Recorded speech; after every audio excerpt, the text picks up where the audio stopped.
तो चलिए स्टार्ट करते हैं न्यू मंगा, जहाँ पर हमें स्पेस का सीन दिखाया जा रहा होता है, जहाँ पर जिस जगह का नाम होता है हॉर्न्स। ये दुनिया की एक ऐसी जगह होती है जो कि देवता बनने का प्रवेश द्वार कहलाता है। ये एक ब्रह्मांड का ऐसा स्थान है जहाँ पर दुनिया के सारे शक्तिशाली लोग यहाँ की इच्छा रखते हैं और यहाँ पर कब्जा करना चाहते हैं, क्योंकि कोई भी इसे पार करने के बाद से एक गॉड बन सकता है।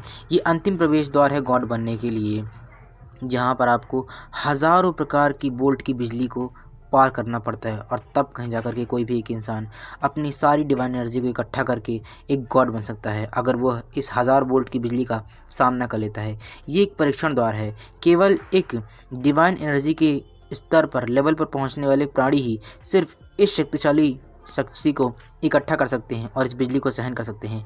जहाँ पर हमें हमारा एमसी दिखाया जाता है जो कि एनर्जी को सह रहा होता है और इस बिजली को सह रहा होता है, क्योंकि वो गॉड बनना चाहता है पूरे की पूरे यूनिवर्स का। एंड बोल रहा होता है कि फाइनली मैं पहुंच ही गया हूं, बस अब थोड़ा देर और सहना होगा इसे और फिर मैं गॉड बन जाऊंगा और इस पूरे संसार पर टॉप लेवल पर होऊंगा और पूरे संसार में गॉड बनने के लिए मुझे ज़्यादा नहीं सहना पड़ेगा। मैं केवल इस प्रवेश द्वार से गुजरने की आवश्यकता है और बस मैं बहुत शक्तिशाली हो जाऊंगा। ये है डिवाइन लेवल तक पहुंचने वाला द डिवाइन विजनरी रॉय।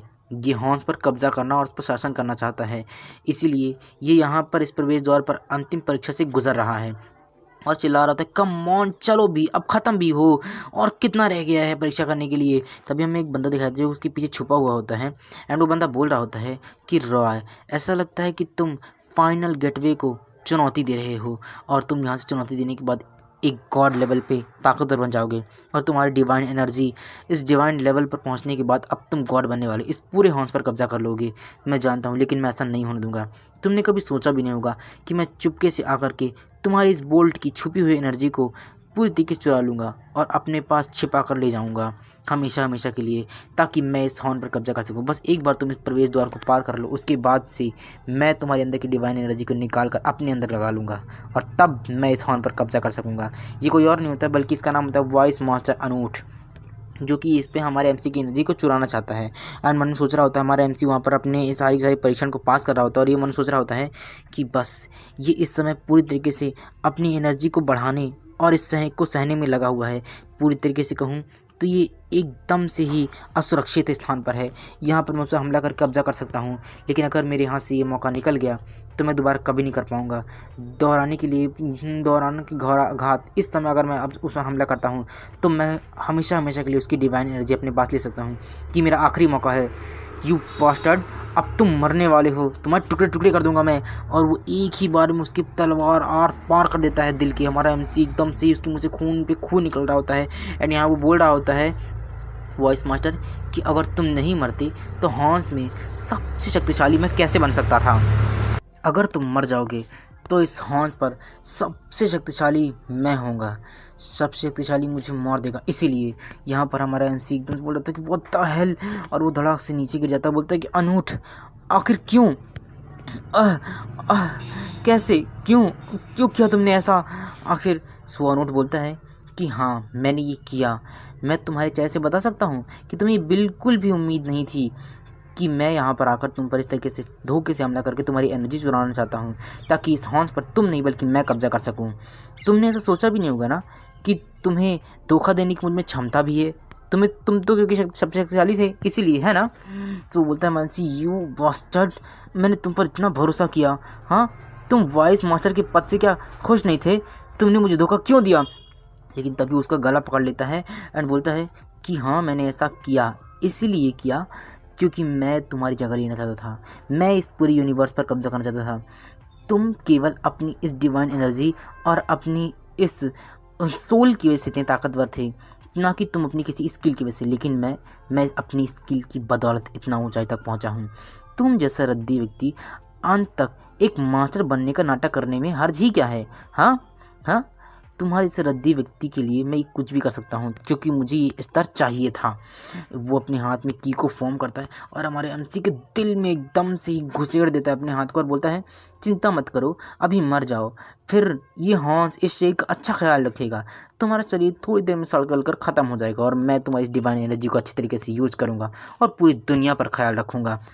यहाँ हमारे एमसी को बहुत दर्द हो रहा होता है, वो चिल्ला रहा होता है, लेकिन तब भी वो उसके दिल में छेद कर देता है एकदम से और उसके अंदर की डिवाइन एनर्जी को निकाल लेता है और इस डिवाइन एनर्जी से ही हमारा एमसी जिंदा था, ये उसकी डिवाइन एनर्जी उसकी ज़िंदगी थी, लेकिन अब उसे निकालने के बाद वो मर जाएगा लगभग। सो वो बोलता है चूँकि मैं अब तुम्हारी इस मूल आत्मा को, तुम्हारी सोल को तुम्हारे हाथ से निकाल चुका हूँ, तुम्हारे शरीर से, और अपने हाथ में ले जा चुका हूँ, पहुँचाने में कामयाब हो गया हूँ, तो सीधी सी बात है कि तुम अब मरने वाले हो। अब मैं इस पूरे ब्रह्मांड हॉर्न्स का स्वामी हूँ। अब मैं गॉड लेवल पर बनने वाला हूँ और तुम्हारी इस डिवाइन एनर्जी और इस सोल का यूज़ करके मैं दुनिया में सबसे शक्तिशाली हो जाऊँगा। यहाँ हमारे एमसी की हालत बहुत बुरी होती है, वो हाँफ रहा होता है और बोल रहा होता है यू बास्टर्ड, तुम्हें इस बात का पछतावा होगा, मैं तुम्हें नहीं छोड़ूंगा, मैंने तुम पर इतना भरोसा किया और तुमने मुझे धोखा दिया। तभी आसमान से बहुत ज़्यादा बिजली गिरती है और हमारे एमसी के ऊपर ही बिजली गिरने लगती है, जिसे वो वॉइस मास्टर भी नहीं देख पाता है, अनूट भी, और बोलता है कि व्हाट द हेल, ये क्या है, मुझे कुछ दिखाई नहीं दे रहा है। यहाँ हमारा एमसी मरते हुए मन सोच रहा होता है कि आखिर ऐसा क्यों हुआ। मैं भगवान बनने की कगार पर था, मैं भगवान बनने वाला था, लेकिन मैं अब मैं इससे बदला लेने में भी सक्षम हूँ। आखिर ऐसा क्यों हुआ। मुझे बहुत गुस्सा आ रहा है, मुझे बहुत ज़्यादा गुस्सा आ रहा है। ऐसा कैसे ख़त्म हो सकता है सब कुछ, ये नामुमकिन है। मैं तुम्हें कभी माफ़ नहीं करूँगा, कभी नहीं अनूप, मैं तुमको तरीके से ख़त्म कर डालूँगा। तभी हमें स्कूल का सीन दिखाया जा रहा था, जहाँ पर हमें एक पर्सन दिखाया जाता है जो कि बहुत बुरी हालत में पड़ा हुआ होता है। एंड ये कोई और नहीं तो बोला कि हमारा एमसी होता है, जो कि एकदम अनकॉन्शियस हालत में पड़ा हुआ होता है। एंड बहुत ही बुरी तरीके से लगता है किसी ने उसे बहुत एकदम बुली किया होता है, मारा हुआ होता है, अपनी ये लाइफ में, पुरानी लाइफ में वापस आ गया हाई स्कूल में। और मैंने सोच रहा होता है कि ये हो क्या रहा है, हाँ आखिर हूँ कहाँ पर, ये सब क्या है। वो अपने हाथ को देखता है और मैंने सोचता है कि मैं अभी जिंदा हूँ, आखिर कैसे, मैं तो मर गया था ना। तभी उसके पास से कुछ बुलीज आ जाते हैं और बोलते हैं कि कांग ताए बू, तुम बास्टर कहीं के, तुम सिर्फ एक बार चोट लगती हो तुम बेहोश जाते हो, है ना। तुम्हारी इतनी हिम्मत हो गई है कि तुम ये सब कुछ कर रहे हो। उसका कॉलर पकड़ता है, बोलते कांग ताए बू, क्या तुम मरना चाहते हो। और हमारे एमसी कुछ भी समझ में नहीं आती कि उसका कॉलर पकड़ क्यों रहा है, क्योंकि बेचारा तो एकदम सडनली ट्रांसफ़र हुआ है यहाँ पर। सो बोलता है कांग ताए बू कि यू बास्टर कांग ताए बू, हाँ अगर तुम मुझे बर्दाश्त नहीं कर सकते हो और तुम चिल्ला क्यों रहे इतना ज़्यादा, हाँ अगर तुम्हें बर्दाश्त नहीं है तो तुम्हें चिल्लाने की ज़रूरत नहीं है। अगर तुम मरना चाहते हो तो मुझे बताओ, मैं तुम पर उपकार करूँगा और तुम्हारी जान ले लूँगा, तुम्हें ज़्यादा दर्द भी नहीं होगा। और यहाँ सारे सर लोग पीछे पीछे बात कर रहे होते हैं कि क्या ये फिर से उससे मार रहा है, क्या वो फिर से कांग ताइबू को धमका रहा है। ऐसा कितनी बार हो चुका है, कितनी बार ये आदमी उससे मार रहा है। क्या वो मार डालना चाहता है, लगता है कि वो उसे मुझे मारना ही चाहता है और कुछ भी नहीं। क्या वो इतनी कमज़ोर और इस तरीके से अनाथ तरीके से बच्चे को इस तरीके से मार रहा है। आखिर वो चू ही सूंग को उकसाता ही क्यों है फालतू में। तभी वो चू ही सूंग उसे एक मुक्का मारने वाला, तभी हमारा एमसी उसका मुक्का पकड़ लेता है और बहुत ज़्यादा गुस्से में रहता है, क्योंकि हमारे एमसी के पास ऑलरेडी बहुत ज़्यादा ताकतवर, ये पुरानी लाइफ थी उसकी। सो पहले वो कमज़ोर था लेकिन अब ताकतवर था, अब सबक सिखाएगा ही इसको। सो बोलता है कि तुम क्या कह रहे हो और तुम्हारी इतनी हिम्मत कैसे कि तुम मुझे मार रहे हो, हाँ तुम होते कौन मुझ पर इतना गुस्सा उतारने वाले, यू बास्टर्ड।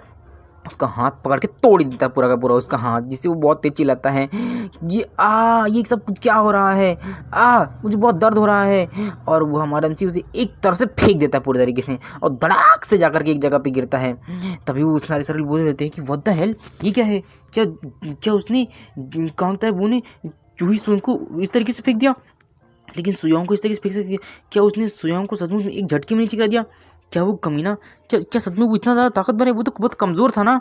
हमारा एमसी पीछे मुड़कर देखता है एंड देखता है कि एक बंदे को और ज़्यादा मारा हुआ था, जो कि उसका दोस्त होता है और बहुत ही बुरे तरीके से दोनों को मारा हुआ था उसके साथी ने। सो उसका दोस्त बोल रहा होता है कि अरे कांग प्लीज़ उस सुयोंग से माफ़ी मांग लो, वरना हम बहुत बड़ी मुसीबत में पड़ जाएंगे। तभी हमारा एमसी सोचता है कि ये लड़का, क्या ये वही आदमी नहीं है जो मेरे बगल में बैठा करता था, डोजिन। इसके बारे में जब अगर मैं सोचता हूँ तो मुझे याद है, मैं जब स्पेस पर नहीं था, स्पेस पर कब्जा नहीं कर रहा था, जब मेरे पास कोई एनर्जी नहीं थी, इनर कोर नहीं था, तब मैं धरती पर हाई स्कूल में था और तभी मेरे बगल में बैठा करता था। तो क्या जिससे मैं धरती पर साथ में पढ़ाई किया करता था, क्या ये वही है। एक मिनट, इसका मतलब है कि नहीं ऐसा नहीं सकता है। क्या मैं अपनी स्कूल के हाई स्कूल के दिनों में वापस आ गया हूँ, मैं फिर से धरती पर आ गया हूँ, आखिर कैसे। मुझे याद है हाई स्कूल के टाइम की बात है, जब मेरे पिता अचानक मृत्यु हो गई और हमारा परिवार बिखर गया। हम काफ़ी ज़्यादा उदास हो गए थे और ऐसी स्थिति आ गई थी कि हमारे पास कुछ भी नहीं था, हम फाइनेंशियली काफ़ी ज़्यादा कमज़ोर थे। इन बदमाशों ने मेरे साथ बहुत बुरा व्यवहार किया, मुझे हर वक्त परेशान किया, मुझे काफ़ी ज़्यादा सहना पड़ा था। सौभाग्य से मुझे एक बहुत अच्छे टीचर मिले जिन्होंने मेरा मार्गदर्शन किया और बाद में हॉर्न्स का मास्टर बन गया। लेकिन मेरा लक इतना भी अच्छा नहीं था। अगर मैं उस समय भाग्यशाली नहीं होता तो शायद मैं ज़िंदा रहने में भी असफल नहीं होता।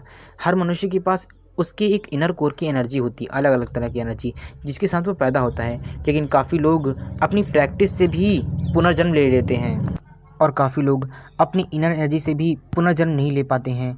मैं मृत्यु की अंत तक अंतरहीन शक्ति और अपनी मन आभा और आंतरिक बल को मैंने इकट्ठा किया और काफ़ी ताकतवर बना। हालांकि इंसानों ने अपनी आंतरिक शक्ति को इकट्ठा करने के बाद एक विकास की बहुत लंबी अवधि के बाद पृथ्वी में एक अलग तरह की ट्रेनिंग को खोजा, जिसे दो भागों में विभाजित किया गया।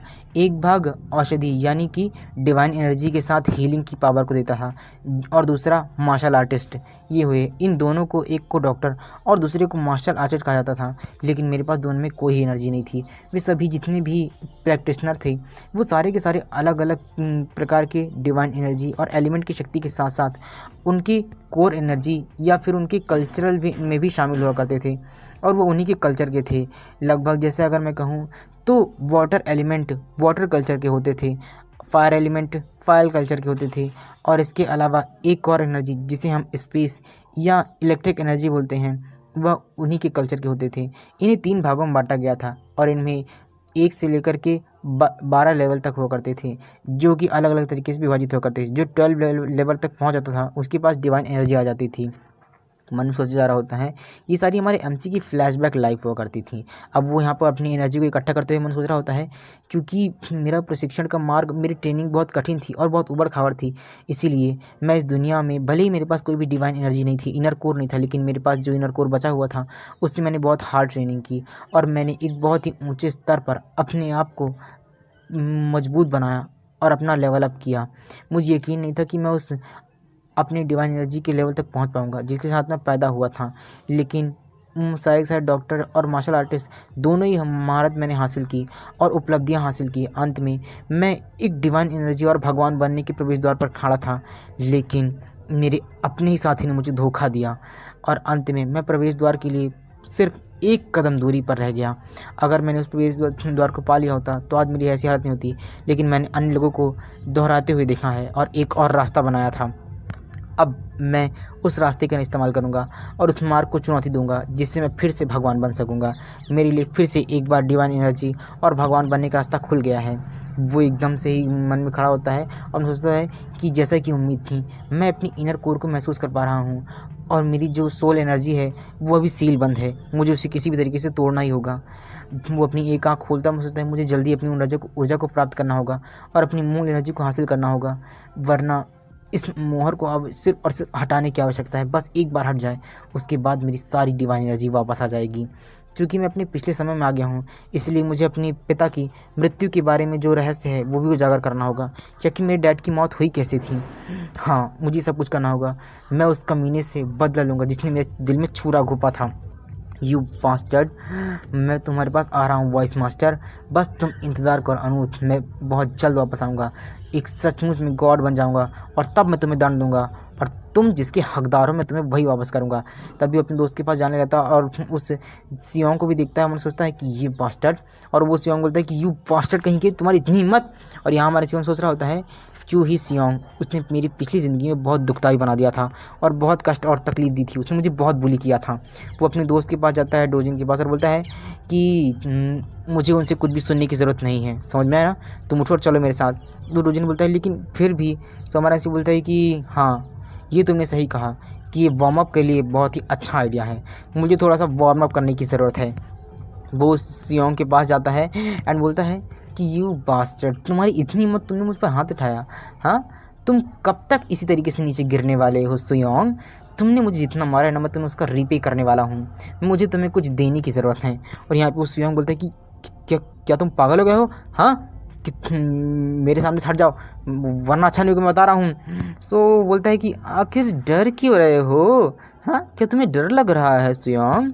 मैं तुम्हें वही तो दे रहा हूँ, आओ और मुझे दिखाओ कि एक बदमाश बच्चे के पास कितनी अच्छी स्किल्स हो सकती हैं।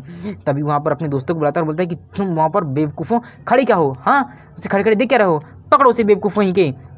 वो सारे के सारे लोग, हमारा MC उन सबको देखता और बोलता है कि ओह, तो तुम सब एक साथ आओगे, चलो अच्छा ही है, वैसे भी काफ़ी ज़्यादा बेकार है कि मैं इस अकेले के साथ लड़ूँ, ये काफ़ी ज़्यादा मुश्किल काम है, तुम सब एक साथ आ जाओ। मैं तुमसे लोग सबक सिखाता हूँ। वो सारे दोस्त उसके आते हैं और बोलते हैं कि पहले तुम जाओ। सो बोलते हैं कि क्या क्या क्या पहले मुझे क्यों जाना है, मेरे ख्याल से तुम्हें पहले जाना चाहिए। सो वो सुयांग बोलता है कि यू बास्टर्ड, तुम सबको मुझे बकवास क्या करने की कोशिश कर रहे हो, हाँ मैंने तुमसे कहा ना उससे मारो जल्दी जाके उठ करके बेवकूफ़ों। वो सारे के सारे अपनी अपनी टेबल उठाते हैं और उसे मार चले जाते हैं कि यू बास्टर्ड कहीं के तुम्हारी सारे के सारे बेवकूफ़ हमारे एमसी पर जैसे ही हमला करने आते हैं वो एक लात मारता है पहले बंदे को, दूसरी लात मारता है दूसरे बंदे को, दोनों धड़ाक हो जाते हैं। और तीसरा बंदा जो कि हमला करने आया होता है वो बोलता है कि मेरी गलती, मैं तो धड़ाक से एक मुक्का मारता है हमारा एमसी। और चौथा बंदा तो वो अपना सर खुद ही पटक लेता है टेबल पर कि अब मैं यही करूँगा बस, और धड़ाक से वहीं पर गिर जाता है। जिसे देखने के बाद की सिट्टी पिट्टी गुल और एकदम साथ में बोलता है कि हे भगवान ताहे मुझे माफ़ कर दो, अगर तुम इस बार मुझे छोड़ दोगे तो देखो तुम जो कहोगे मैं वही करूँगा, ठीक है तुम एक बार आखिरी बार मुझे छोड़ दो। हमारा एमसी उसके पास आता है, बोलता है कि अच्छा तो तुम वही करोगे जो मैं कहूँगा, तुमने बहुत बार मुझसे जूते साफ करवाए हैं तो क्यों ना तुम भी मेरे जूते साफ करो, हाँ तुम भी ये अवसर उठाओ, चलो साफ करो। और हाँ तुम ना नहीं कह सकते। और यहाँ ताए एकदम शॉक्ड, वो बोलता है कि क्या जूते साफ करूँगा, लेकिन तभी उसके जूते पर गिर जाता है। बोलता है कि हाँ बिल्कुल मैं ना नहीं बोलूँगा, मैं इसे बेदाग बना दूंगा जल्दी जल्दी। फूक मार मार के साफ करता है और बोलता है कि ये कैसा है, ये साफ दिख रहा है ना। हमारा एमसी बोलता है कि मैं अब तक तुम्हारे द्वारा किया गया जितना भी अपमान, बदला और जितनी बदतमीज़ी थी और जितना तुमने मुझे बुली किया है ना, वो सब मैं वापस करूँगा तुम्हें। लेकिन अगर तुम इस तरीके से कोशिश करते रहे तो बेहतर होगा कि तुम तैयार रहो इस चीज़ के लिए, समझ में आया ना। सो बोलता है कि ऑफ कोर्स ऐसा कभी नहीं होगा, मैं आपको कभी नहीं सताऊंगा, वफादार कुत्ता बन के रहूँगा, आप फिक्र मत कीजिए। हमारा एमसी बोलता है कि अच्छा अगर तुम समझ गए हो तो निकल जाओ यहाँ से। एक लात मारता है उसको वहाँ पास से। और हम सारे लोग बात कर रहे होते हैं कि कांग ताए वो क्या वो एक अलग ही व्यक्ति बन गया है, वो इतने समय में अपनी ताकत छुपा रहा था, बाप रे वो तो बहुत ताकतवर है, वो हम बर्बाद हो चुके हैं। क्या हम हमें उसे बदल लेने का मन किया उसका तो क्या होगा, हमने भी उसे कई बार सताया है। हाँ सही कहा, कोई रास्ता नहीं है यार, हम बच नहीं पाएंगे। फिर हमें एक लड़की को दिखाया जाता है जो कि कमरे के अंदर आती है, जिसका नाम होता है चोई। वो हमारा एमसी उसकी तरफ देखता है और वो हमारा एमसी को देख के एकदम शॉक्ड रहती है। जैसे वो एमसी को देखती है कि बोलती कि चॉय तुम्हें क्या हो गया है, काम तो क्या फिर से तुम्हें कोई धमका रहा था। तभी वो देखती है सियोंग की तरफ और बोलती है कि सियोंग मैंने तुम्हें पहले भी मना किया था और तुम्हें कई बार कह चुकी हूँ मैं कि उसे परेशान मत करना, लेकिन तुम हो कि सुधरते ही नहीं हो। क्या तुम चाहते हो कि मैं स्टूडेंट ऑफ द हेड को बता दूँ? तुम्हें क्या लगता है कि तुम अपने माता पिता को बुलाना चाहते हो, बेवकूफ़ कहीं के। हाँ वो बेचारा बोलता है सियोंग की मैं कब कर रहा था, मैं धमका रहा था कि या फिर वो कौन धमका रहा था। तभी हमारा एमसी जानबूझ के नाटक करने लग जाता है कि ये देखने के बाद सियोंग को सदमा लगता है। बोलता है कि हाँ मैं मेरा मतलब है कि मेरी गलती थी, मैंने उसका गलत किया है, मुझे माफ़ कर दो, मैं दोबारा ऐसा कभी नहीं करूँगा। सारे दोस्त उसके लेके जाने लग जाते हैं और बोल रहे होते हैं यहाँ से चलो, निकलो जल्दी यहाँ से, इससे पहले कि कुछ गड़बड़ हो जाए। तभी वो लड़की ना उसकी तरफ अपना टिश्यू आगे करती है हमारे एमसी की तरफ और बोलती है कि क्या तुम ठीक हो ताइबू, क्या तुम्हें तबीयत ठीक है। जिसे देखने के बाद हमारे एमसी मन सोचता है कि चोई ये वही है जो हमारी क्लास में सबसे ज़्यादा पॉपुलर लड़की है, जिसे मैं पसंद करता था, क्योंकि काफ़ी ज़्यादा दयालु और अच्छी थी। और यहाँ पे बोलता है कि हाँ थैंक्स मैं ठीक हूँ। और मन सोचता है ये आज भी उतनी दयालु है जितनी पहले अच्छी हुआ करती थी, कितनी सुंदर और दयालु है ये। तभी वो चोई बोलती है कि चलो कोई बात नहीं, एक काम करो तुम नर्स के ऑफिस जाओ और वहाँ जाकर के अपनी मलहम पट्टी करवाओ, तुम इसकी ज़रूरत है। तो बोलते कि नहीं मैं ठीक हूँ, इसकी कोई ज़रूरत नहीं है। सो वो दोनों ने एक दूसरे को देखने लग जाते हैं एंड चोई काफ़ी ज़्यादा ब्लश कर रही होती है। इसका मतलब कि वो हमारे एमसी को काफ़ी ज़्यादा पसंद करती है। तभी चोई बैठते हुए बोलती है कि जल्दी से बैठ जाओ, थोड़ी देर में टीचर आ जाएंगे, चलो। और वो आकर बैठ जाती है, शर्माने लग जाती है और यहाँ हमारा एमसी देखे जा रहा होता है। फिर वो अपनी टेबल में जाकर बैठने लग जाता है। तभी वो जब देखता है कि उसकी जो बुक है ना उन लोगों ने फाड़ दी हुई होती पूरी गणित की। सो हमारे एमसी सोचता है कि ओ नो, उन कमीनों ने ये सब कुछ किया, कितना ज़्यादा बचकाना है ये, उनकी इतनी हिम्मत, इतना ज़्यादा सहने की वजह से ही ये सब कुछ हो रहा है मेरे साथ, अगर मैं सहता नहीं तो ये सब होता ही नहीं। तभी उसका दोस्त आगे बोलता है और बोलता है कि ये लो, ये तुम मेरी बुक मेरे साथ शेयर कर सकते हो, लेकिन एक बात समझ में नहीं आ रही है कि तुम लड़ने में इतने अच्छे कब से हो गए, एक रात में इतना बड़ा बदलाव आखिर कैसे हो सकता है।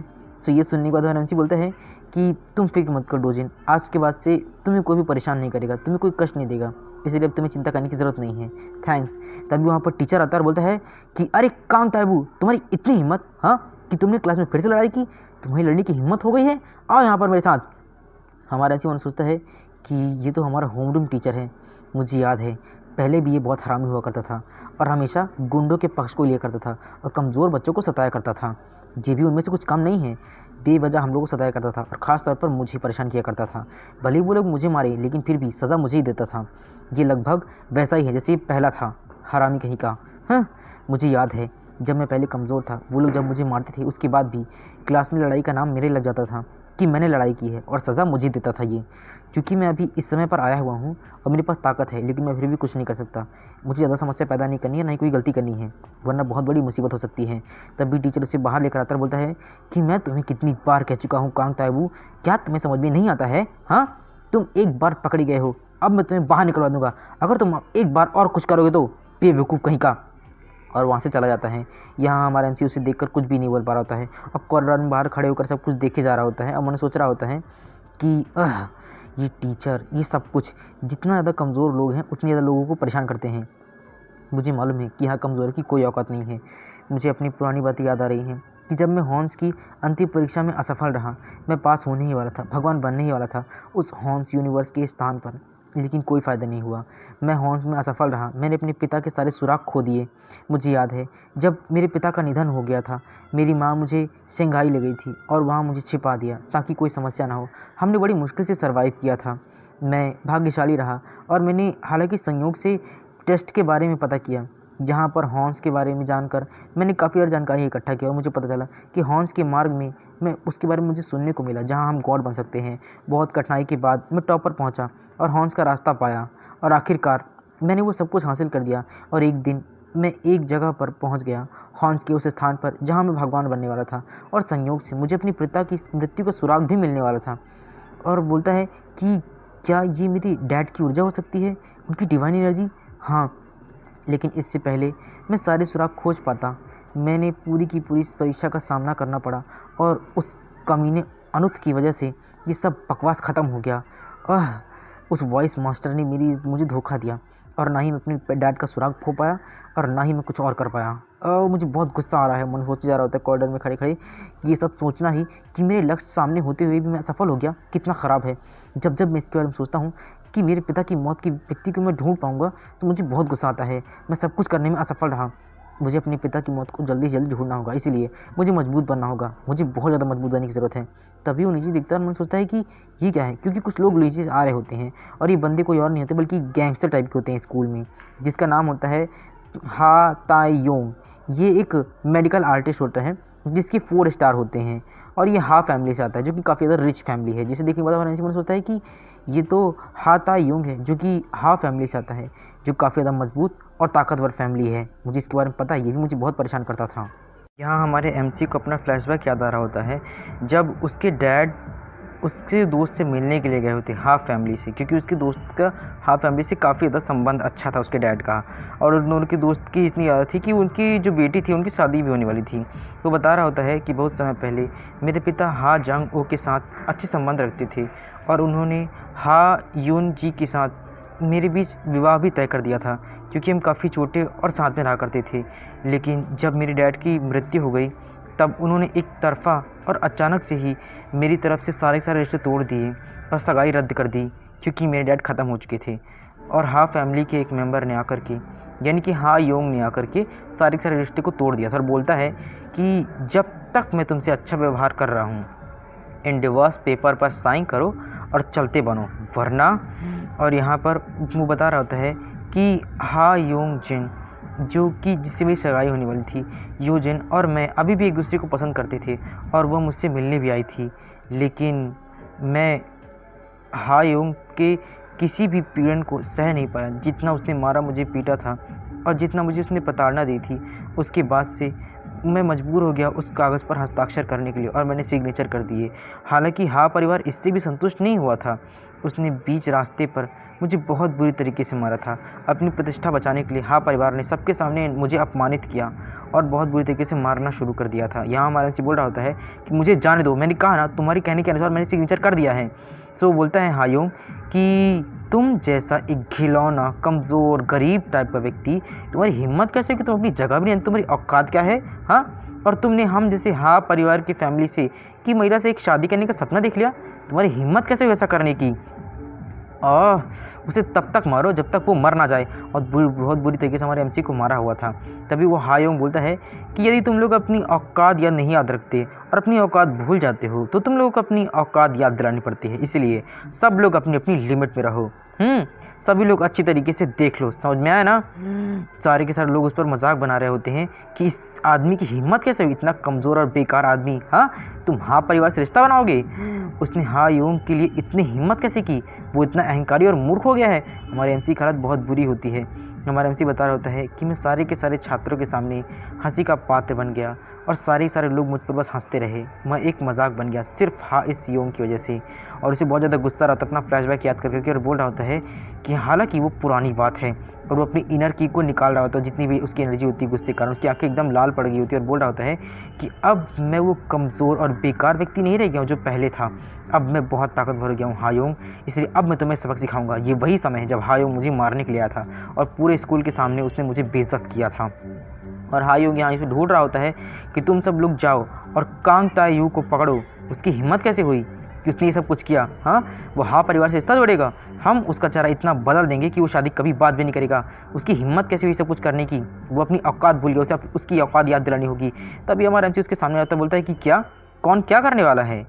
मेरे हिसाब से मैंने सोचा कि तुम जब मुझे ढूंढ रहे हो तो तुम मुझे ढूंढने की मेहनत क्यों करो, मैं ही तुम्हारे सामने आ जाता हूँ। लो मैं आ गया। तभी वो हायोंग बोलता है कि अच्छा कांग ताए वू, तुम इतना डर गए कि आखिरकार तुम मेरे सामने आने का तुमने हिम्मत कर दिया है। हाँ, तुम अपना आपा खो बैठे हो क्या? दोस्तों चलो इस बकवास और बेवकूफ़ को ज़रा सबक सिखाते हैं, इसकी इसे औकात याद दिलाते हैं।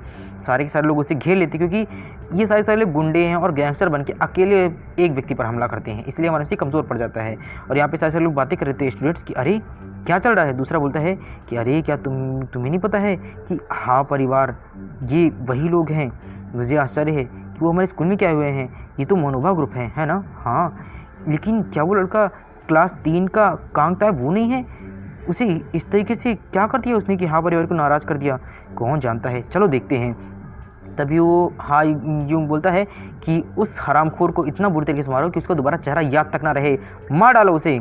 सारे लोग उस पर एकदम भी झापड़ पड़ते हैं, उसके जितने भी गुंडे साथी होते हैं वो सब उसे मारने के लिए दौड़ पड़ते हैं। जैसे ही वो लोग हमारे एमसी पर हमला करने के लिए आते हैं, हमारा एमसी पहले वाले का हाथ पकड़ता है, दूसरे वाले का मुक्का पकड़ता है एंड उन दोनों के हाथों को इकट्ठा करता है। बोलता है कि ऐसा लगता है कि तुम लोगों को सही ढंग से सबक नहीं मिला है, चलो मैं तुम्हें सिखाता हूँ। और दोनों को इकट्ठा लड़ा देता है, जिसे दोनों लड़ जाते हैं और दोनों को फेंक देता है एकदम से ही। और इतना ताकत रहती है हमारे एमसी में कि दोनों की बहुत ही बुरी हालत हो जाती है, जिसे कि हायुंग भी देखकर एकदम शौक रहता है। अमन सोचता है कि ये क्या है, ये कुछ ही दिनों में इतना शक्तिशाली कैसे हो गया, ये कैसे हो सकता है, ये तो बहुत कमज़ोर था ना। यहाँ हमारे एमसी बोलता है कि नेक्स्ट कौन है? हाँ, क्या तुम हो अगले? क्या तुम ये नहीं जानते हो कि किसी पर दबाव कैसे डाला जाता है? तुम तो इतने अच्छे गुंडे हो, कितने बार तुमने मारा है, फिर अब क्या हो गया है? यहाँ हायुंग बोल रहा होता है, क्या तुम पूरे हाँ परिवार के खिलाफ जाना चाहते हो? हाँ, क्या तुम्हारी इतनी हिम्मत होगी, तुम्हें डर नहीं लग रहा है? हमारा एमसी बोलता है कि मैं किसी के खिलाफ नहीं जा रहा हूँ, मैं कुछ नहीं कर रहा हूँ, तुम ही हो जिसने ये सब कुछ शुरू किया। मैंने सगाई रद्द कर दी, मैंने कॉन्ट्रैक्ट पर साइन कर दिया, सब कुछ कर दिया जैसे तुमने कहा, मैंने सब कुछ वैसा ही किया जैसा तुम चाहते थे। लेकिन उसके बाद भी तुम्हें शांति नहीं मिली और भी ये परेशानियाँ खड़ी कर रहे हो। क्यों मुझे परेशान कर रहे हो?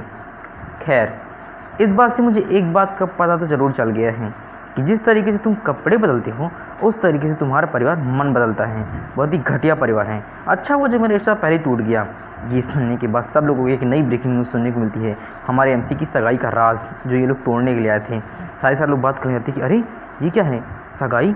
ऐसा लगता है कि कांग ताएवू और हा परिवार की भी सगाई चल रही थी। दूसरा बोलता है कि हाँ, लेकिन हा परिवार जैसे इतना अमीर और अच्छा परिवार कांग ताएवू जैसे व्यक्ति को दामाद क्यों लेना चाहेगा? ये तो बहुत ही बेकार है ना।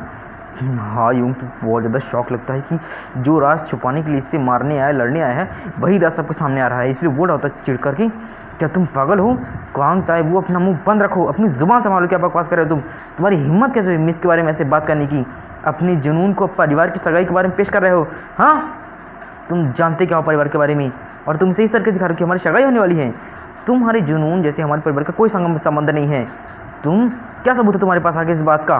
हमारा एमसी बोलता है कि सबूत सबूत तो तुम्हारे पास भी नहीं है, और मेरे हिसाब से मेरा इस सब चीज़ का सबूत तो तुम्हारे पास होगा ही, लेकिन तुम इसे कभी स्वीकार करने की हिम्मत करोगे ही नहीं कि तुम्हारे और मेरे परिवार ने मेरे बाप के जिंदा रहते सगाई के लिए डिसाइड किया हुआ था, लेकिन तुमने जबरन मारपीट करके उस सगाई को तोड़वा दिया।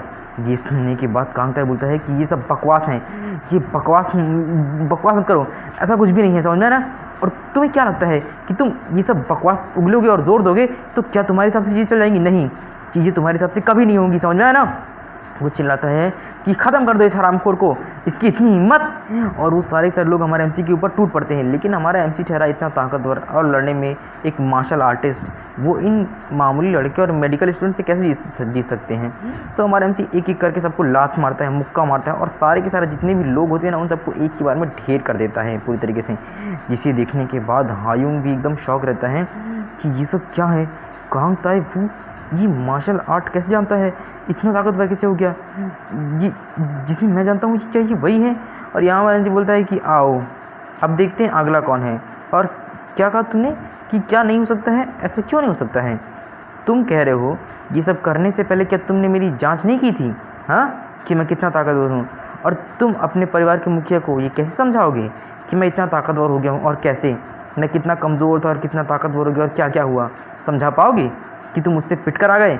ये सुनने के बाद कांग ताइबू को बहुत गुस्सा आता है, यानी कि हायुंग को, और बोलता है कि मैंने कहा उसे मार डालो हरामखोर के, क्या कर रहे हो? हमारा एमसी भी उसकी तरफ बढ़ जाता है, और हमारा एमसी अपनी इनर की का यूज़ करता है, अपनी मार्शल आर्ट का यूज़ करता है। लेकिन जो हायुंग है वो एक मेडिकल स्टूडेंट है, वो भी 4 स्टार का, इसीलिए उसके पास सिर्फ हीलिंग एबिलिटी है, उसके पास मार्शल आर्ट या लड़ने की तकनीक नहीं है। जिसे देखने के बाद वो काफ़ी ज़्यादा शौक रहता है, और लड़ने की वजह उससे बचने की कोशिश करता है, और बड़ी मुश्किल से डॉज भी कर लेता है उसकी पंच को। यहाँ मैंने सोच रहा होता है कि ये कैसे हो सकता है, एक नॉर्मल इंसान जिसके पास कोई भी ताकत नहीं है उसके पास मार्शल आर्ट की तकनीक कैसे हो सकती है? वो मार्शल आर्ट में निपुण कैसे हो सकता है? उसके पास ना तो मेडिकल की तकनीक है और ना ही मार्शल आर्ट्स की। यहाँ पर हमारा एमसी उसे इनर की का यूज़ करते हुए एक बार और लात मारता है, लेकिन वो उसे भी डॉज कर लेता है बड़ी मुश्किल से, क्योंकि वो जानता है कि अगर गलती से भी वो लग गया उसका लात या कुछ भी तो उसे बहुत चोट लगेगी। यहाँ हमारा एमसी देख रहा होता है कि ये बार बार बच रहा है, तो हमारा एमसी उसकी तरफ अपनी इनर की से पंच मारने की कोशिश करता है, तभी हायुंग उससे बचने की कोशिश करता है, लेकिन हमारा एमसी एक लात उठाता है और 1 2 3 4 लगातार 3-4 लात मारता है हायुंग को, जिससे हायुंग बेचारा खांसने लग जाता है और उसे चोट भी लग जाती है बेचारे को, क्योंकि हमारा एमसी काफ़ी ज़्यादा बुरी तरीके से मारा होता है ना, और मतलब लग भी गया होता है उसके, इसीलिए। यहाँ हमारा एमसी उसके एकदम पास आता है हायुंग के, और हायुंग मन सोच रहा होता है कि ये नामुमकिन है, इसका कोई मतलब नहीं बनता है। एक नॉर्मल लड़का जिसके पास कोई ताकत नहीं थी, जो बहुत कमज़ोर था और जिसके पास कोई मार्शल आर्ट नहीं था, इसके पास मार्शल आर्ट है, ये नामुमकिन है कि ये वही हो सकता है। तभी उसका कॉलर पकड़ता है हमारा एमसी और बोलता है कि अब मैं तुम्हें बताता हूँ। तभी वो हायुंग बोलता है कि 1 मिनट रुक जाओ, तुम कांग ताई वो नहीं हो सकते हो, तुम आखिर हो कौन? वो तो बहुत कमज़ोर था और एक नॉर्मल पर्सन था, लेकिन तुम मार्शल आर्ट जानते हो कि नामुमकिन है, तुम वो नहीं हो सकते हो, आखिर तुम कौन? बताओ जल्दी से मुझे। हमारा एमसी उसकी जेब से एक पर्ची निकालता है और बोलता है कि ध्यान से देखो कि मैं कौन हूँ, इससे तुम्हें सब कुछ साफ साफ पता चल जाएगा। वो उसे एकदम से फेंक देता है दूसरी तरफ, एंड उसके बाद से वो धड़ाक जाता है और एक पेड़ के पास रखता है, जिसकी उसके मुँह से ना एकदम खून निकल आता है। बोलता है कि ये कैसे हो सकता है, भले ही मैं एक हीलिंग एबिलिटी रखता हूँ और एक डॉक्टर की तरह, लेकिन फिर भी मुझे 4 रेटिंग मिली हुई है, 4 स्टार रेटिंग मिली हुई है, मैं भी तो ताकतवर हूँ, हाँ परिवार जितना ताकतवर, ये कैसे मुमकिन है कि एक नॉर्मल लड़का मुझे हरा सकता है? अभी हमारे एमसी उस पर्ची को दिखाते हुए बोलता है कि ये देखो, ये है मेरी सगाई का सबूत, जो इन लोगों ने जबरन मुझसे कॉन्ट्रैक्ट तोड़वाने के लिए कागज़ के तौर पर लिया हुआ था। ये वही कागज़ है जो कॉन्ट्रैक्ट तोड़वाने के लिए जबरन मुझ पर हस्ताक्षर करवाया गया था और मुझसे ज़बरदस्ती करके मारपीट करके ये सब कुछ कराया गया था। और ये सबूत है मेरी सगाई का, जो योन जे होन से हो चुकी है। इन लोगों ने सब कुछ किया हुआ है और अभी इसी वक्त मैं इस कागज़ को फाड़ने वाला हूँ और ये सबूत मिटाने वाला हूँ। और वो पूरे के पूरे कागज़ के टुकड़े टुकड़े टुकड़े टुकड़े कर देता है एंड उसके बाद से उस हायुंग के मुँह पर फेंक देता है और बोलता है कि जाओ, जाकर कहो अपने हेड ऑफ़ द फैमिली से कि मैं वो हूँ जिसने इस सगाई को, इस शादी को पूरी तरीके से तोड़ दिया और मना कर दिया है कि अब मैं हाजुंग से शादी कभी नहीं करूँगा। समझ में आ रहा?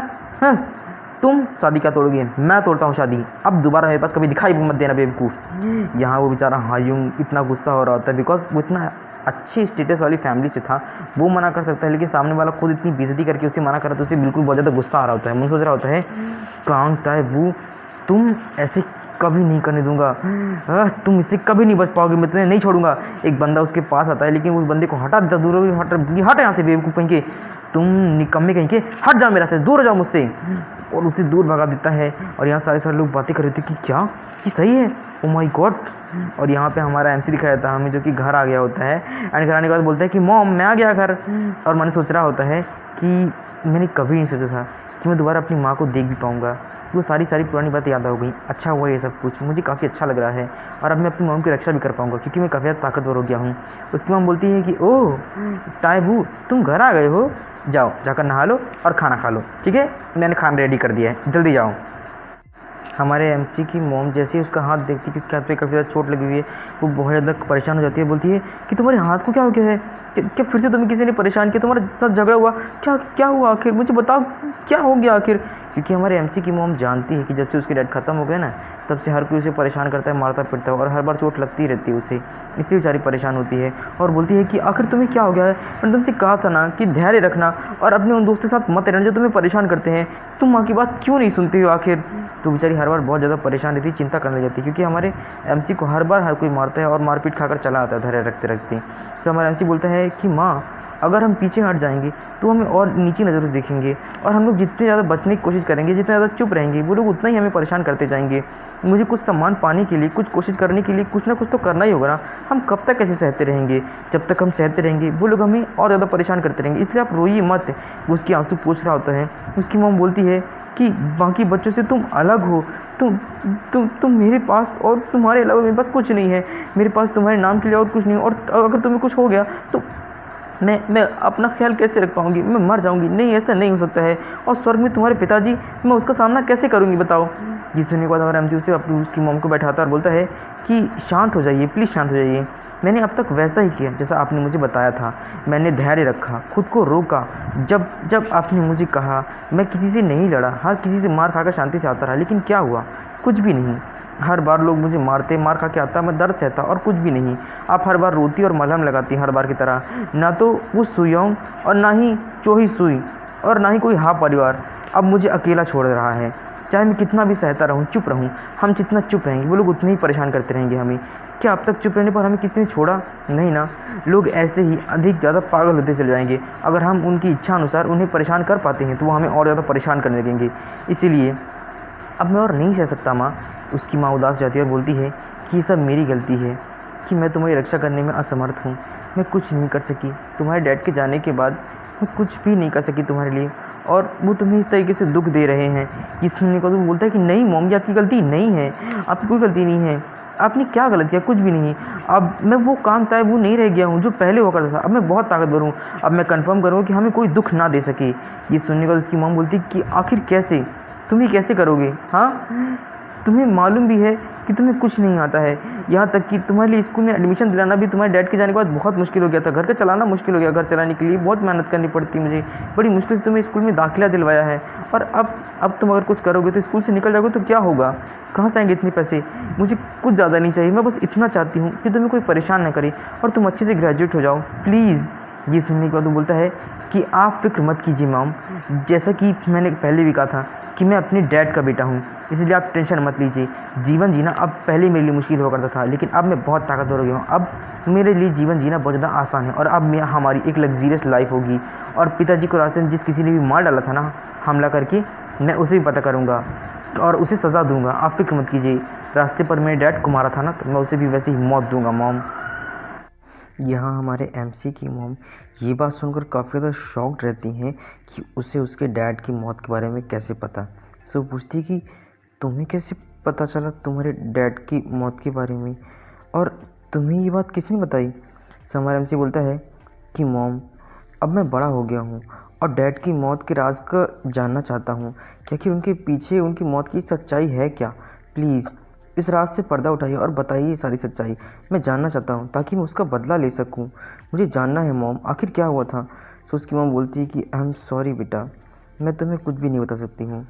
तुम्हारे डैड ने इतना ज़्यादा सीरियस होकर के मुझसे रिक्वेस्ट की थी कि मैं ये काम नहीं कर सकती, मैं अपने विवेक से तो ये बिल्कुल भी नहीं सकती, जब मैं अगर होश में हो तो ये नामुमकिन है कि मैं तुम्हें कुछ ऐसा सकूँ। हमारे पास सिर्फ तुम हो, चाहे कुछ भी हो जाए, हम तुम्हें उस रास्ते पर चलते हुए नहीं देख सकते हैं, और मैं तुम्हें खोने का जोखिम भी नहीं उठा सकती हूँ क्योंकि मैं तुम्हें खोने से डरती हूँ।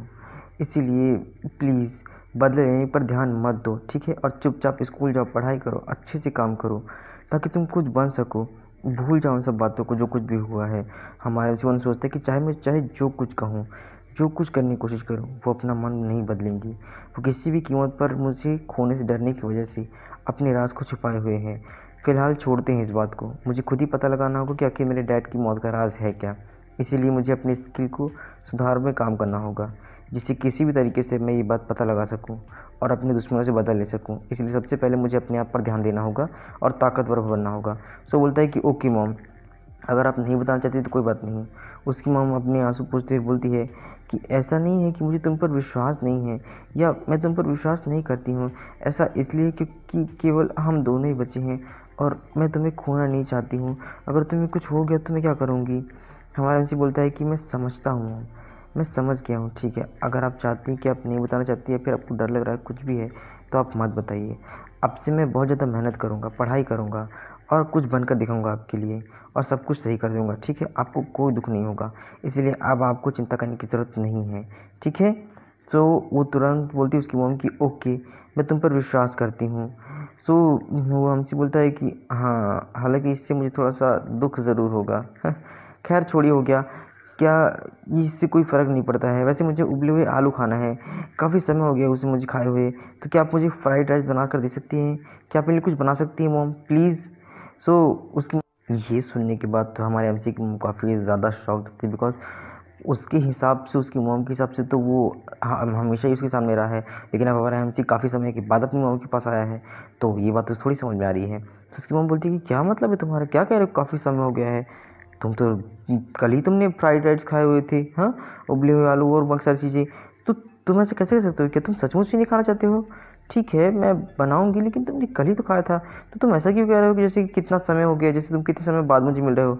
तुम रोज़ ही तो मेरे पास रहते हो और सब कुछ करते हो। सो हमारे बोलते हैं कि हाँ, हाँ, हाँ, सही कहा आपने।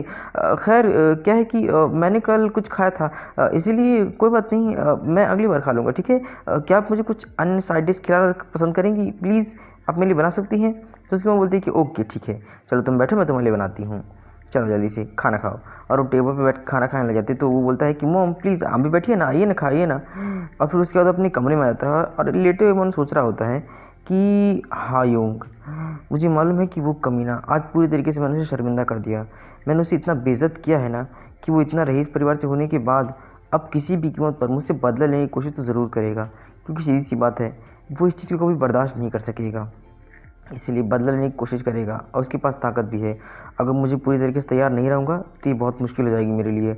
इसलिए मुझे पूरी तरीके से तैयारी करनी होगी और ताकतवर बनने के लिए 1 मिनट का भी वक्त भी ज़ाया नहीं करना है, ताकि मैं कुछ बन सकूँ और उससे बदला ले सकूँ। अगर वो मुझसे ज़्यादा ताकतवर है और मुझे कुछ कर पाया तो मैं कभी कुछ नहीं कर पाऊँगा। वो कल्टीवेशन के लिए बैठ जाता है एंड उसके बाद अपना कल्टीवेशन स्टार्ट कर देता है और उसके इनर की को परफॉर्म करने लग जाता है। तभी उसकी अपनी आँख खुल जाती है और वो तैयार हो जाता है। मन सोचता है कि आज किसी भी तरीके से अलग-अलग किसी भी तरीके से मैं फँस गया हूँ खतरे में से, लेकिन ये कूड़ा समय और ये कूड़ा शरीर ज़्यादा समय तक टिक नहीं पाएगा। इसलिए मुझे इसे सक्षम बनाना होगा किसी भी कीमत पर, ताकि हर हाल में मैं उससे लड़कर जीत सकूँ और अपने डैड का बदला ले सकूँ। वो सब कुछ करने के लिए मुझे जल्दी-जल्दी ताकत हासिल करनी होगी, क्योंकि अगर मैंने देरी की तो बहुत बड़ी मुसीबत हो जाएगी और जितने भी लोगों से मैंने दुश्मनी ली वो सब मुझे मारने के लिए आ जाएँगे। मुझे जल्दी करनी होगी और ताकत हासिल करनी होगी। और हमें रात का सीन दिखाया जाता है जहाँ पर हमारा एमसी जंगल की तरफ अपनी ट्रेनिंग के लिए चला जाता है एंड हमें सुबह का सीन दिखाया जाता है जहाँ पे हमारा एमसी बहुत ज़्यादा देर तक अपने सर पर और अपनी पीठ पर बोझ लिए हुए दौड़ रहा होता है।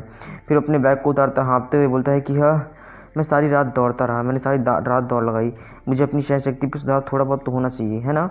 मुझे अपनी सहन शक्ति पर मेरा थोड़ा बहुत सुधार हो ही गया होगा। फिर वो अपना कल्टीवेशन के लिए बैठ जाता है और ध्यान करने लग जाता है। फिर वो थोड़ी देर बाद अपनी आँख को खोलता है एंड उसके बाद बोलता है कि हाँ, अब ये कुछ ठीक लग रहा है। मैंने कुछ हद तक अपनी बुनियादी बातें सीख ली हैं और अगर मैं इसी तरीके से अपना ट्रेनिंग जारी रखता हूँ तो एक टाइम बाद मैं अपनी ट्रेनिंग भी अच्छी तरीके से कर पाऊँगा। मुझे अपने शरीर की सहनशक्ति बढ़ानी होगी उसके बाद, क्योंकि मेरे शरीर पूरी तरीके से कमज़ोर और बेकार है। फिर वो अपना बैग उठाता है एंड घर के लिए निकल पड़ता है और हाँफते-हाँफते दौड़ने लग जाता है। फिर हमें स्कूल का सीन दिखाया जा रहा होता है। फिर हमें हमारे एमसी के दोस्त का सीन दिखाया जा रहा होता है, जहाँ पर हमारे एमसी का दोस्त यानी कि डोजेन बोल रहा होता है, अरे बेवकूफ़, तुम्हारी लड़ाई का स्किल तो काफ़ी बढ़िया है, तुमने कहाँ से सीखा? मुझे भी सिखाओ ना, मुझे अपना स्टूडेंट बना लो। मैं बहुत मेहनत करूँगा और सब कुछ करूँगा, मैं भी तुम्हारी तरह बनना चाहता हूँ, बताओ ना। हमारा एमसी बेचारा परेशान हो रहा होता है, उससे दूर करते हुए बोलता है कि तुम्हारे पास कोई भी स्किल नहीं है, इसलिए इस तरीके से सपने देखना बंद करो, समझ में आया ना? दूर हटो मुझसे। तो बोलते हैं कि क्या बकवास कर रहे हो? हाँ, मेरे पास कोई भी स्किल नहीं है? क्यों नहीं मेरे पास कोई भी स्किल? तुम मुझे सिखाने से पहले ऐसे कैसे बोल सकते हो? क्या तुम्हें मेरी पिटाई से कोई मतलब नहीं है? हाँ, तुम बस खड़े होकर देखना चाहते हो तमाशा, कि लोग मुझे मारते रहें और तुम देखते रहो। ये सुनने के बाद हमारे एमसी को भी थोड़ा बहुत लगता है कि भाई वो सही बोल रहा है, क्योंकि वो कमज़ोर है, तो जब तक वो कमज़ोर है तब तक लोग उसे परेशान करते रहेंगे, अगर वो ताकतवर नहीं हुआ तो। इसलिए हमारा एमसी डिसाइड करता है कि हाँ चलो ठीक, सिखाएंगे इसको भी। तो बोल देता है कि ठीक है, तो फिर रात के खाना खाने के बाद 10 किलो का डंबल्स लेकर के पहाड़ के पीछे आ जाना, ठीक है? मैं वहीं तुम्हारा इंतजार करूँगा, और हाँ, सबसे पहले तुम्हारी ट्रेनिंग फोकस पर होगी, ठीक है? तो बोलता है कि यस सर, बिल्कुल। फिर हमारे एमसी का और हमारे डोजिन का सीन दिखाया जाता है पहाड़ पर, जहाँ पे हमारे डोजिन की पहली बार में हालत ख़राब हो गई होती है, क्योंकि वो मोटा भैंसा इतना कमज़ोर इंसान है, वो इतना पहाड़ पे कैसे चढ़ सकता है? और हमारा एमसी बेचारा उसे देख रहा होता है कि किस तरीके से हाँफ रहा है, और यहाँ डोजिन बोल रहा होता है, हे भगवान, मैं अब और नहीं सहन कर सकता हूँ, मैं मरने वाला हूँ, मैं यहीं पे मर जाऊँगा, मैं हार मानता हूँ, मुझसे गलती हो गई है। उसकी हालत बहुत ज़्यादा ख़राब हो गई, क्योंकि वो इतना कमज़ोर, उतना मजबूत नहीं है हमारे एमसी की तरह, कितना सह सकेगा।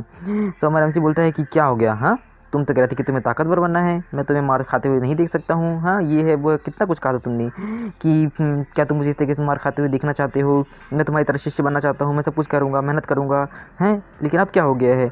हमने तो अब तक शुरुआत भी नहीं की है और तुम पहले हार मान चुके हो। सो बोलता है कि हाँ, मैं गलत था, तुम खुद ही जाओ, मुझसे नहीं हो रहा है, मैंने गलती की थी जो तुमसे ही बोला, अब मुझे माफ़ कर दो। तभी हमारा एमसी उसका बैग उठाता है। सो उसका दोस्त बोलता है, डोजिन की क्या हो गया है? हाँ, क्या तुम पागल हो गए हो? क्या तुम इसे उठाने जा रहे हो? तुम इतना उठा लोगे? तो हमारा एमसी उठाता है और बोलता है कि हाँ, मैं उठा लूँगा, क्योंकि मुझे मजबूत बनना है। अगर तुम मजबूत नहीं बनते हो तो लोग तुम्हें हर वक्त सताते रहते हैं, परेशान करते रहते हैं, इसलिए तुम्हें उनसे लड़ने के लिए ताकतवर बनना ही पड़ेगा। अगर तुम मजबूत बनना चाहते हो तो तुम्हें कम से कम इतना तो संभालना ही होगा कि तुम इतना कष्ट सह सको, तब कहीं जाकर तुम कुछ बन पाओगे। बिना कष्ट सहे कुछ भी नहीं मिलता है। इसीलिए अगर तुम यहीं पर ऐसे ही रहना चाहते हो तो कोई दिक्कत नहीं है, तुम जैसे रहते आए हो तुम वैसे जी सकते हो। इस रास्ते पर चलना या चुनना तुम्हारा डिसीज़न है कि तुम क्या करना चाहते हो। अगर तुम कमज़ोर बनना चाहते हो और नहीं लड़ना चाहते किसी से, इस तरीके से मार खाना चाहते हो तो कोई दिक्कत नहीं है। और ये सारी की सारी बातें, इतनी मोटिवेशन भरी बातें सुनने के बाद हमारे एमसी का दोस्त डोजिन बेचारे, वो भी एकदम सोचने में पड़ जाता है कि हाँ सही बात है, जब तक वो कमज़ोर रहेगा, सब कुछ सहता रहेगा, सब लोग उससे परेशान करते रहेंगे, वो बेचारा कभी आगे नहीं बढ़ पाएगा।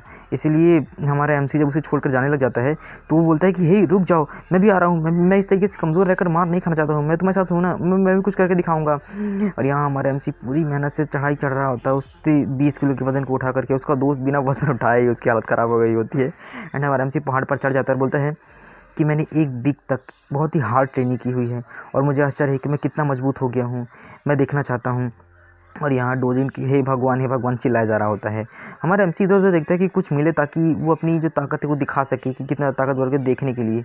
तो वो एक पत्थर को देखता है और उसके पास जाकर बोलता है कि हाँ, मेरे ख्याल से ये ठीक रहेगा, वैसे ही मुझे आराम करने के लिए एक जगह और टिकने के लिए जगह ज़रूरत पड़ेगी, इसलिए मैं इसका इस्तेमाल कर सकता हूँ। मैं इसे अपनी एक ही पंच से तोड़ूंगा और अपनी ताकत का पता करूँगा कि आखिर मेरे पास कितनी ताकत है, जिससे मैं इसे तोड़ करके पता कर पाऊँगा। और साथ साथ मुझे एक बैठने के लिए, कल्टीवेशन के लिए भी एक ताकत मिल जाएगी।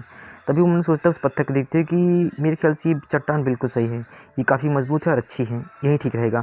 फिर वो अपने हाथ में अपनी की को फॉर्म करता है एंड धड़ाक से एक पंच मारता है उस पत्थर पर, जिसकी वजह से देखा जाता है कि उस पत्थर पर एकदम होल हो गया होता है। लेकिन हालांकि वो पत्थर टूटा नहीं, लेकिन काफ़ी ज़्यादा होल हो गया है। तभी वो मैंने सोचता है कि ऐसा लगता है कि मेरी इतनी हार्ड ट्रेनिंग के बाद मेरी इस ज़िंदगी की जो ट्रेनिंग की गति है वो काफ़ी तेज़ हो गई है और पहले मुकाबले काफ़ी ज़्यादा मजबूत हो जा रहा हूँ। मेरे विकास दर में मैं अपना प्रशिक्षण पर आधिकारिक तौर पर प्रशिक्षण शुरू कर चुका हूँ, इसलिए अब मुझे और मजबूत बनना है। लेकिन यहाँ हमें डोजिन को दिखाया जाता है जो कि एकदम शॉक्ड रहता है कि हमारे एमसी ने कितना ज़्यादा मजबूत हो गया है कि मतलब एक हफ्ते में एक मुक्का मार कर पत्थर तोड़ सकता है। सो वो बेचारा कुछ नहीं बोल पा रहा था। फिर हमें रात का सीन दिखाया जा रहा होता है जहाँ पे जो हमारा एमसी है वो अपनी कल्टीवेशन की एनर्जी को बढ़ा रहा होता है और कल्टीवेशन कर रहा होता है बैठे बैठे, ताकि वो अपनी ताकत को, इनर ताकत और अपनी बाहर की ताकत दोनों को मजबूत कर सके। तभी डोजिन बोलता है कि क्या सच में वो मेरा दोस्त कांगताए वुक ही है, क्योंकि वो इतना मजबूत हो गया एक हफ्ते में और उसकी शरीर से एनर्जी क्या निकल रही है, क्या ये सच में ऐसा हो सकता है? और यहाँ हमारा एमसी ने सोच रहा होता है कि मुझे यकीन नहीं हो रहा है कि मैंने इतने कम वक्त में अपने शरीर को फिटनेस करके मजबूत कर लिया। मैंने अपनी ट्रेनिंग के दौरान अपने शरीर को मजबूत किया है। निश्चित रूप से मेरे आंकड़े में काफ़ी अच्छी तरीके से बढ़ोतरी हुई है, क्योंकि अगर मैं मजबूत नहीं बनूंगा तो मैं कभी किसी से लड़ नहीं पाऊंगा और सब मुझे परेशान करते रहेंगे, इसलिए मुझे मजबूत बनना ही होगा। यदि मैं अपनी ध्यान मेडिटेशन के साथ साथ अपनी बाहरी एनर्जी और अपनी बाहरी शरीर पर भी मजबूती भर दूँ तो कल्टीवेशन मेरे लिए आसान हो जाएगा। इसके साथ ही साथ मैं औषधियों की कलाओं पर और उनकी तकनीकों पर भी ध्यान दूंगा, जिससे कि मैं उन पर भी अपनी ट्रेनिंग को लगा सकूं, ताकि औषधि शरीर और अपनी इनर की सहायता से मैं काफ़ी ज़्यादा मजबूत बन सकूं और ठीक वैसे ही स्थान पर पहुंच सकूं जहां मैं पहले था। हालांकि मेरा शरीर पहले मुकाबले काफ़ी तेज़ी से बढ़ रहा है और मैंने एक स्टार के स्तर को पार कर लिया है। मैंने फर्स्ट लेवल के स्टार को पार करके दूसरे लेवल पर पहुंच चुका हूं, लेकिन अभी भी दूसरे लेवल पर मेरी काफ़ी ज़्यादा कम एनर्जी बच रह गई है। मुझे यकीन है कि हाँ, परिवार हाई स्कूल की इस लड़ाई को ख़त्म करने के लिए कुछ न कुछ सदस्य को भेजेगा या किसी मजबूत व्यक्ति को भेजेगा, ताकि वो मुझे मार सके, क्योंकि अब उसकी इज्जत का सवाल हो गया है इस बात पर। इसलिए वो मुझे मारने के लिए कुछ न कुछ तरीके तो निकालेगा ही।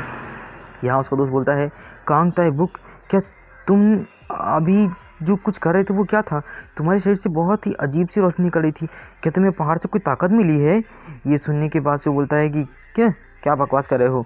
बोलता और जानने लग जाता है, बोलता है कि तुम्हारा दिमाग ख़राब हो गया है, तुम कैसी अंधविश्वास बातें कर रहे हो। हाँ, ऐसा कुछ भी नहीं होता है, कोई ताकत नहीं होती, कोई मैजिक नहीं होता है और कुछ ऐसा नहीं होता, समझ में आया ना। सो वो बोलता है कि ओके, और फिर जानने लग जाता है हमारे हमसे, तो बोलता है कि हे रुको, मेरा भी इंतजार करो, मैं भी तो आ रहा हूँ, 2 मिनट रुको ना मेरे लिए भी। फिर हमें दिखाया जाता है हमारे एमसी के घर का सीन, जहाँ उसकी मॉम बैठी हुई होती है और बोल रही होती है कि मैं काम पर जा रही हूँ, ठीक है, खाना खा लो जल्दी से, और अपना जो गृह कार्य अच्छे तरीके से पूरा कर लेना, घर का काम कर लेना, और हाँ, बर्तन साफ कर लेना। हो गया, अभी काम करना, बर्तन छोड़ देना, मैं इसे साफ कर दूँ, यहीं पर रखे रहने देना। सो हमारा एमसी बोलता है कि मॉम, आप क्यों हाउस कीपिंग का काम कर रही हैं? आप हाउस कीपिंग काम छोड़ने के बारे में क्यों नहीं सोच रही? मैं दुगनी मेहनत करूँगा, मैं बहुत कोशिश करूँगा, मैं पैसे कमाऊँगा ना। अब आप मत कीजिए, आप आराम कीजिए, आपको ऐसा नहीं करना पड़ेगा। तो हमारे एमसी की मॉम बोलती है कि बकवास मत करो, समझ में आया ना, और तुम्हें पैसे की चिंता करने की ज़रूरत नहीं है, तुम बस अपनी पढ़ाई पर ध्यान दो, पैसे के बारे में चिंता करना मेरा काम है, मैं कर लूँगी। जितना मैं काम कर रही हूँ ना उतने में हो जाएगा। और हाँ, अगर तुम्हें इतनी दिक्कत है तो पढ़ाई पे अच्छे से ध्यान दो, कुछ बन कर दिखाओ। जब तुम कुछ बन जाओगे तो वैसे ही हमारे पास काफ़ी सारे पैसे आ जाएंगे बेटा। सो बोलता है कि मॉम, लेकिन एक मिनट, लेकिन हमारे एमसी की बात कोई नहीं सुनती है, ना ही उसकी मॉम सुनती है, और धड़ाक से दरवाज़ा बंद करके निकल जाती है। यहाँ हमारा एमसी एकदम से उठता है एंड मन में सोचने लग जाता है कि उसे यही होना चाहिए था। वो अपनी मॉम के कमरे में कुछ ढूंढने लग जाता है और सोच रहा होता है कि मुझे याद है वो यहीं पर छुपाया हुआ था, आखिर कहाँ गया वो, कहाँ गया। तभी उस बॉक्स को ढूंढ लेता है, मन सोचता है कि आखिरकार मैंने ढूंढ ही लिया इसे। तभी हमारा एमसी उस बॉक्स को खोलता है, जहाँ पर उस बॉक्स में काफ़ी सारे लेटर्स और एक किताब और एक बॉटल रखी हुई होती है, जिसे वो ढूंढ रहा होता है, जो कि उसके डैड ने उसके लिए छोड़ी होती है। हालांकि वो बड़े होने के बाद उसे देने वाले थे, लेकिन पहले ही उसे मिल गई, क्योंकि अपनी पिछली लाइफ में उसे ये सारी बातें याद रही हैं, क्योंकि उसे बाद में मिली थी। लेकिन अभी जब उसे अपनी पिछली लाइफ याद है तो उसने पहले ही ढूंढ लिया। तो वो देखता है कि उसके डैड ने उसके लिए एक लेटर छोड़ा हुआ होता है, वो उस साइड करता है एंड वो उस बुक को देखता है जो कि उसके डैड ने छोड़ी हुई थी और जिसमें सारी चीज़ें थी। तो उसे देखता है कि उसमें मार्शल आर्ट की काफ़ी ज़्यादा टेक्निक लिखी हुई थी और देखी हुई थी उसने, जो कि उसके डैड ने उसके लिए छोड़ी हुई थी मार्शल आर्ट के बारे में, जो बाद में मिली थी, तब वो होशियार हुआ था। वो उसे बंद करता है, मैंने सोचता है कि ये पर्याप्त होगा मेरे लिए, जो मुझे चाहिए था आखिरकार वो मुझे मिल ही गया है। अब बस ज़रूरी है तो उस सच से पर्दा उठाना। आखिरकार ये मार्शल आर्ट की जो टेक्निक है उसकी मैनुअल मुझे मिल ही गई, लेकिन इसके साथ साथ अब बस इसे मुझे सीखना है और ताकतवर बनना है, ताकि मैं अपने डैड के कातिल का पता लगा सकूं और उस हत्यारे को मुझे पकड़ना है। तभी हमारी एमसी की मॉम आती है और देखती है कि उसकी किचन में जितना भी सामान काम था वो सारा का सारा इकट्ठा हो गया है और हमारे एमसी ने सब कुछ साफ़ कर दिया, जो कि उसकी मॉम बोल गई थी ना कि साफ़ कर देने के बाद में बोली थी कि नहीं हो गया, कोई बात नहीं, मैं साफ़ कर लूँगी। तो एमसी ने पहले ही साफ़ कर दिया। यहाँ पर हम वो उसके अपने एमसी के पास जाती है और देखती है उसकी अपने बेटे को, जो पढ़ रहा होता है एंड वो देखकर काफ़ी ज़्यादा खुश होती है और बोलती है मन में कि हनी, तुम्हें ये दिख रहा है ना कि आज हमारा बेटा मैच्योर हो गया है, वो पूरी तरीके से मैच्योर हो चुका है और समझदार हो चुका है, वो वैसे ही बड़ा हो रहा है जैसे तुमने सोचा हुआ था। मुझे पूरी उम्मीद है कि तुम भी उसे देखकर बहुत खुश होगी। लेकिन यहाँ हमारा जो एमसी है वो तो कुछ अलग ही कर रहा होता है और मन सोचा जा रहा होता है कि ओ नो, मुझे इसी बात का डर था कि कहीं मॉम या कोई और ना आ जाए, हो सकता है कि कोई मुझे पीछे बाहर पकड़ने के लिए खड़ा हो, इसलिए मुझे सावधानी बरतनी होगी और मुझे सचमुच में पहले अपनी स्किल को सुधारना होगा, इसी सबसे ज़्यादा आवश्यकता है। यानी कि वो अपनी मॉम की बात कर रहा होता है कि भाई अगर वो ये सब काम करेगा, फालतू काम करेगा, जो उसकी मॉम बोली पढ़ने के लिए काम, वो पढ़ने का काम नहीं करेगा, तो सीधी सी बात है उसकी मॉम जैसे उसे देखेगी तो डांटेगी, इसलिए वो नाटक कर रहा है पर पढ़ने का। तभी वो हमें एक बिल्डिंग के बाहर का सीन दिखाया जा रहा था, जहाँ पे हमारा एमसी आता है। मन सोचता है कि ये सही जगह तो है, लेकिन मार्शल आर्ट टेस्ट की जगह जिम कैसे बदल गई। ये होती है क्यूंग पुंग जिम, यहाँ पे हमारा एमसी आया हुआ होता और देख रहा होता लोकेशन के ज़रिए, क्योंकि अपनी पिछली लाइफ में यहीं पास से मार्शल आर्ट सीखा था, बाद में वहाँ तक पहुँचा था, लेकिन अभी इस लाइफ में पहले आ गया। सो वो आता है और बोलता है कि क्या यहाँ पर कोई है। सो एक व्यक्ति बाहर आता है, एक मास्टर, और बोलता है कि मैं हूँ, कौन है? सो ये देखने के बाद कि हमारा एमसी आया हुआ है, वो बोलता है कि एक मिनट, क्या तुम वुक नहीं हो? हाँ, तुम्हें इस जगह के बारे में कैसे पता चला? ये सुनने के बाद हमारा एमसी तुरंत उसके पास आता है, बोलता है कि मास्टर, मैं आपको याद हूँ, है ना? सो ये सुनने के बाद उसकी आंखों से आंसू आ जाता है। मास्टर कर बोलता है कि बेशक तुम मुझे याद हो, तुम पहले कितने बड़े हो चुके हो, कितना ज़्यादा बदल चुके हो तुम, है ना? सो बोलता है कि हाँ हाँ, क्योंकि आप मेरे डैड की बहुत ज़्यादा करीब थे, और जब मैं छोटा था तब आप मेरे लिए नाश्ता खरीद के लेकर आते थे, तब से लेकर के अब तक आपने मुझे देखा हुआ है ना? सो वो बोलता है कि हाँ हाँ, सही कहा तुमने, तुम्हारे डैड के साथ जो हुआ, हाँ हाँ, सही कहा। तुम्हारी मॉम कैसी है? दरअसल हमारे एमसी के डैड के बारे में बात सुनते ही इसकी मॉम और जो उसका दोस्त है, यानी कि ये मास्टर, दोनों के दोनों ही शक पका जाते हैं एकदम से ही, क्योंकि वो दोनों अपना राज छुपाना चाहते हैं। अब वो कौन सा राज है इसके डैड की मौत का, वो हमारा एमसी जानने के लिए यहाँ पर आया। वो बोलता है कि मास्टर, मैं आपसे दरअसल अपने डैड की मौत के कारण पूछने आया हूँ, अपने डैड के बारे में पूछने आया हूँ। सो वो बताना नहीं चाहता, छुपा रहा है ताकि उसे दुख ना हो, इसलिए बोलता है कि तुम्हारे डैड, हाँ ठीक है, वेल बाद में बात करेंगे इसके बारे में, मुझे ज़्यादा कुछ पता नहीं है, मैं फ़िलहाल तुम्हारे लिए काम करता हूँ और अपने लिए एक ड्रिंक लेकर आते हैं, ठीक है, बैठो यहाँ पर।